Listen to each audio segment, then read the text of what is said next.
মাননীয় মুখ্যমন্ত্রী পরিবর্তনে যে সরকার 2011-র পর থেকে যথার্থভাবে প্রাধান্য দিয়েছেন নারী শিশু বিকাশ এবং সমাজ কল্যাণ। নাহলে 2011-র আগে এই দফতরে তেমন কাজও হতো না, আর গুরুত্ব ছিল না। তিনি করে দিলেন সেই গুরুত্বপূর্ণ দায়িত্ব। এবং যখন আমরা গুরুত্বপূর্ণ দায়িত্ব বলি, তখন তিনি যেভাবে বিভিন্ন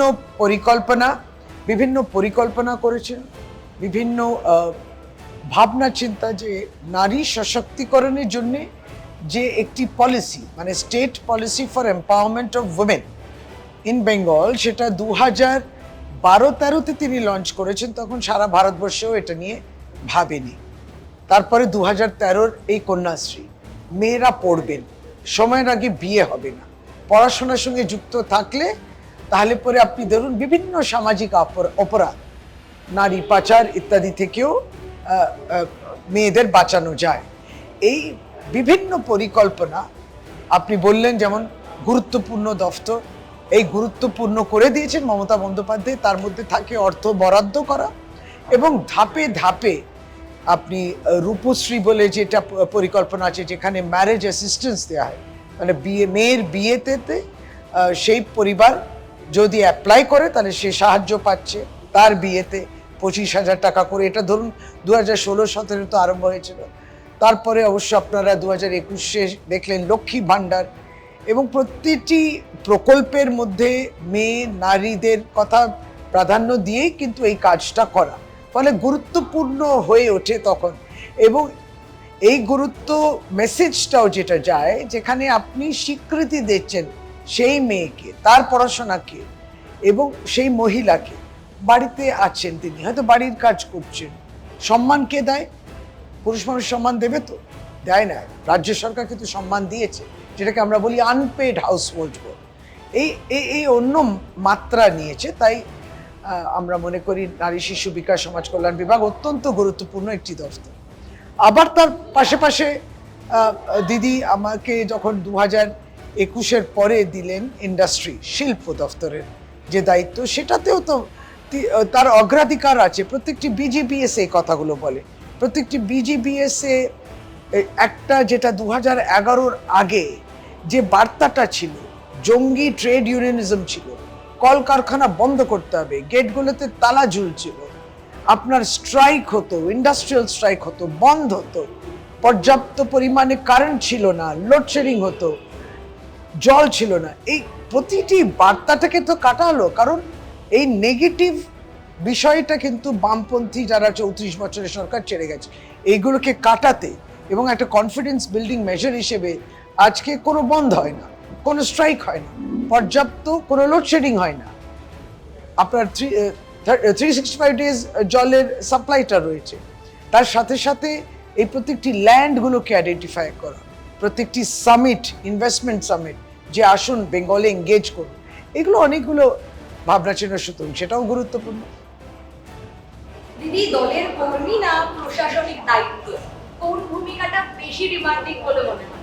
আমাদের দল কিন্তু, হ্যাঁ এটা ঠিক, কর্মী থেকে নেতা, নেতা থেকে মন্ত্রী, আজকে আমরা যে জায়গা। কিন্তু মমতা বন্দ্যোপাধ্যায় যখন বলেন আমার দলের সম্পদ হচ্ছে সৈনিকরা, তখন আমরা বলে করি যে তাহলে ওই তো দিদির ভালোবাসা, দিদির যেখানে আস্থা থাকে সেটা হচ্ছে দলের কর্মী হিসেবে। কিন্তু ঠিক অর্গানাইজেশনের যখন করেন, দল যখন করতে হয়, সকলকে সংঘবদ্ধ থাকতে বলতে হয়, তখন তার জন্য আরো বেশি সময় লাগে। এটা ঠিক, সৈনিক হিসেবে। দিদি, ডাক্তারি থেকে রাজনীতি, মানে এই পথ পরিবর্তনটা কি হবে? মানে ভবিষ্যতে কি আবারও পুরো দমে প্র্যাকটিস করার কোনো ইচ্ছে আছে? না, আমি এটা বলে দিই যে পুরো দমে যেটা করতাম সেটা যে হাফ দমে আছে, ছেড়ে দিইনি। সুতরাং মানুষের সেবাই, মানে হ্যাঁ, সেটাও মানুষের সেবা। আর অবশ্যই এটা যেটা আমি করি, পেলভিক আল্ট্রাসাউন্ড, আমি ইনফার্টিলিটি প্র্যাকটিস, একটা ইনফার্টিলিটি ক্লিনিকেতে আল্ট্রাসাউন্ড করি, সেটা আমার প্যাশনও, অবশ্য ভালো লাগা। এবং সত্যি তো পড়াশোনা করেছি, একটা কম্পিটিটিভ এক্সামের মধ্যে যে জায়গা দিয়ে আসা, সেখানে নিশ্চিতভাবে ওটা আমি এনজয় করি, তাই করি। কিন্তু এটাও ঠিক যে আমরা ডাক্তার হিসেবে দেখবেন যে হ্যাঁ, যে রুগী আসছে আমার কাছে তাদেরকে আমরা দেখছি, কিন্তু যখন আপনি রাজনৈতিক জীবনে আসেন তখন দেখবেন অনেক মানুষের পরিষেবা দেওয়ার জায়গা থাকে। তখন আমরা বিভিন্ন স্বাস্থ্য পরিষেবাও যেমন দিই, অর্থাৎ পরিধিটা বেড়ে যায়। তা ট্রানজিশনটা সবটাই নির্ভর করে যে আপনি কতটা প্রতিটি ক্ষেত্রকে আপনি এনজয় করছেন, কতটা আপনি আন্তরিকভাবে তার সঙ্গে জুড়েছেন। রাজ্যের মহিলা ও শিশুদের জন্য ভবিষ্যতে কি পরিকল্পনা রয়েছে আপনার? আমাদের রাজ্যের মাননীয় মুখ্যমন্ত্রী যেভাবে ভাবেন নারীদের জন্য, মেয়েদের জন্য, বাচ্চাদের জন্য, মানে এটা বলতে গেলে বেশ অনেকটা দূরের কথা তিনি আগেই ভেবে নেন। দেখুন, সরকার পক্ষ যখন থাকেন তখন নিশ্চিতভাবে কিছু প্রশাসনিক কাজ, প্রকল্প যেগুলো কিছুক্ষণ আগেও বলছিল, পরিকল্পনা অত্যন্ত সাফল্যের সঙ্গে, এবং যেটা আরম্ভ হয় সেটা চলতে থাকে, তার ধারাবাহিকতা থাকে রাজনীতির ঊর্ধ্বে। এই কাজটা যেমন চলছে, কিন্তু একটি রাজনৈতিক দলের চেয়ারপারসন হিসেবে মমতা বন্দ্যোপাধ্যায়ের যে চিন্তা ভাবনা যে মেয়েদেরকে, মহিলাদের যদি এগিয়ে দিতে হয়, প্রতিনিধিত্ব করার জায়গাটা আপনাকে তৈরি করতে হবে।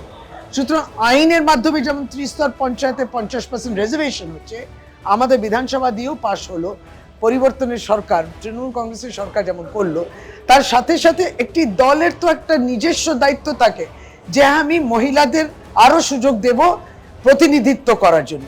সেইটা দিদি বিধানসভাতেও দিয়েছে এবং লোকসভাতে দিয়েছে, রাজ্যসভায়ও দিয়েছে।